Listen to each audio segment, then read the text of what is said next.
Guys, it's Noah Chiffon Coleman. I'm back at it again with yet another video. Today we're in a different place. I'm at home. What is this setup? Don't worry about it. The microphone's coming soon. So today we're going to be talking about a family dynamic, specifically the older sister dynamic and how it can affect a marriage. I can talk about the older sister dynamic because I happen to be an older sister. I'm the oldest of 6 children from my mom. I'm the second oldest of 7 children from my dad. Had a son before he had children with my mother. In 2022, I got married to my future ex-husband. He so happened to be a single child. I am an older sister.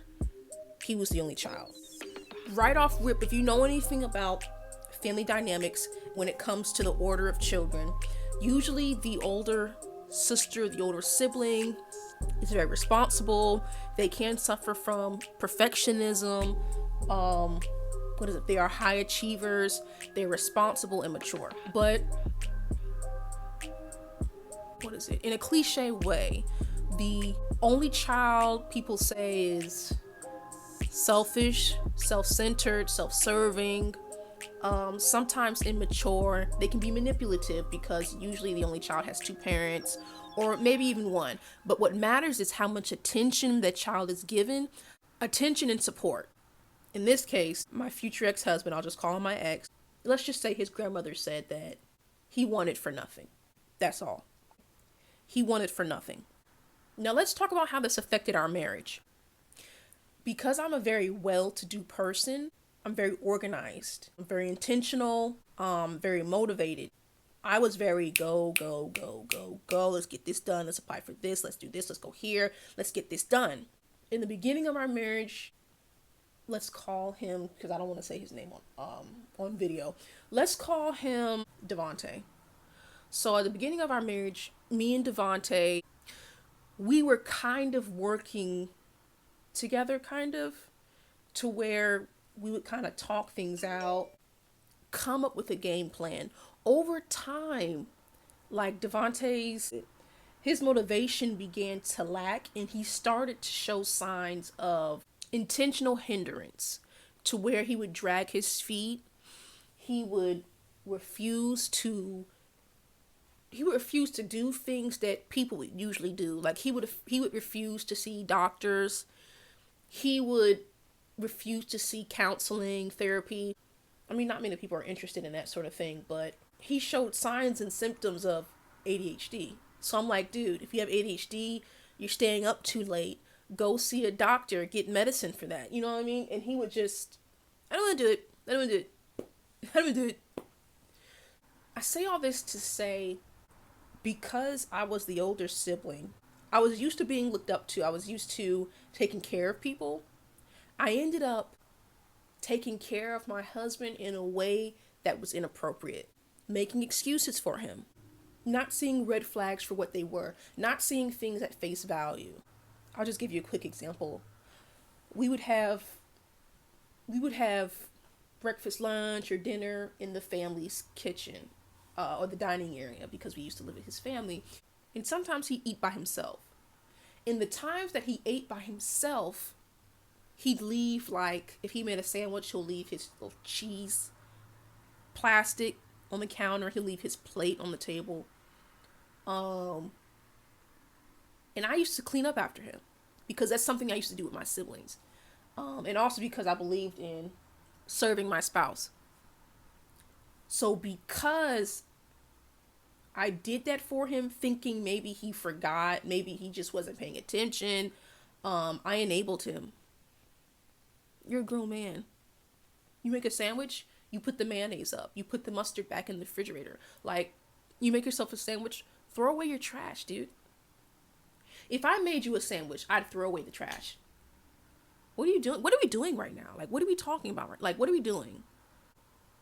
That's enabling behavior. Like, his mother had to tell me, don't clean up after him. Something as simple as throwing away your own trash. What are we doing right now? Huh? Like, he used to come home from work and like he, when you come home from work and then like change your clothes to get into something more comfortable, he'll take off his pants and leave his pants all rolled up in the corner or somewhere in our room. And I'm like, dude. But what I do know is I cleaned the room before he got home. Many times I would clean the room before, because we live with this family, like I said, and we had our own room. Room. It was really a shed. Anyways, he'd come home, change, leave his clothes on the floor, and I'd clean up after him. I'd like put his clothes in a little cubby hole that belonged to him. I put his shoes where they belong, put his shoes in their home, like, but because of my own values and what I believed, how I was raised, my mother told me, everything has a home. Everything has a home. So put things back where they belong. He didn't do that. He didn't do that. He didn't do that. It's like we lived in this room together and you just take your clothes off and just put them wherever you want. Wherever you just, whatever. I just move his clothes and put them where they belonged. And then he would get upset at me because the room that we stayed in used to be his. Before I moved in, it used to be his. He used to say, I don't like when you move my stuff. I don't like my stuff being moved around. I don't appreciate when you move my stuff, love. I'm like, well, you kind of have to make a compromise because you don't live in this room by yourself anymore. What are we doing? Like, what are we doing? Like, well, if you don't want me moving your stuff, put them in a place where they belong so I don't have to move anything. If I'm cleaning the room for us and your stuff is somewhere it shouldn't be, you think I'm not going to move it? What are we talking about right now? Huh? Anyways, the way I was treated in my marriage, the way I allowed myself to be treated was due to a combination of things. Me being the older sibling, me being innocent, bearing in mind the fact that my ex was the only person that I've dated, the only person that I've married, the only person that I was intimate with ever in my entire life in that way. And also because I was just inexperienced. I was inexperienced and I was innocent. So I guess family dynamics, innocence, inexperience, and benefit of the doubt. That's where some people mess up.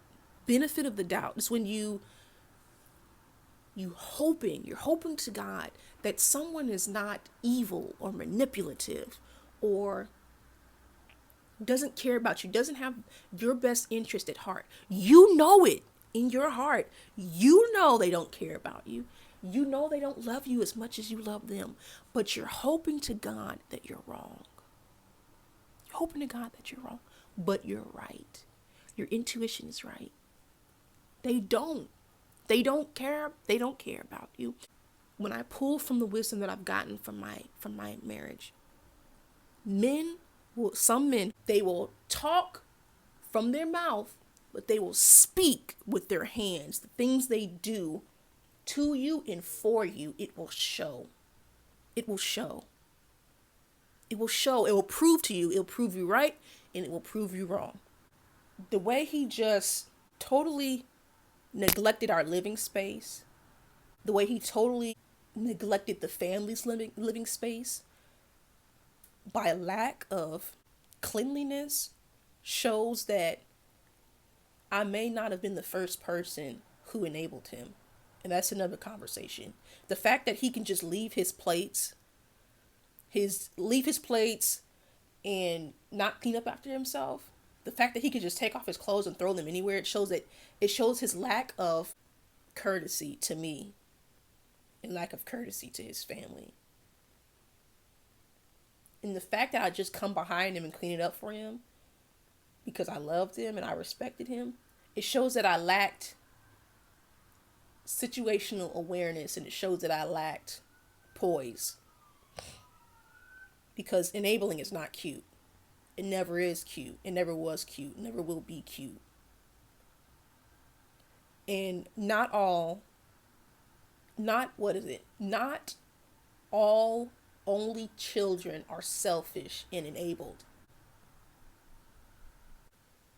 Devontae was selfish and Devontae was enabled.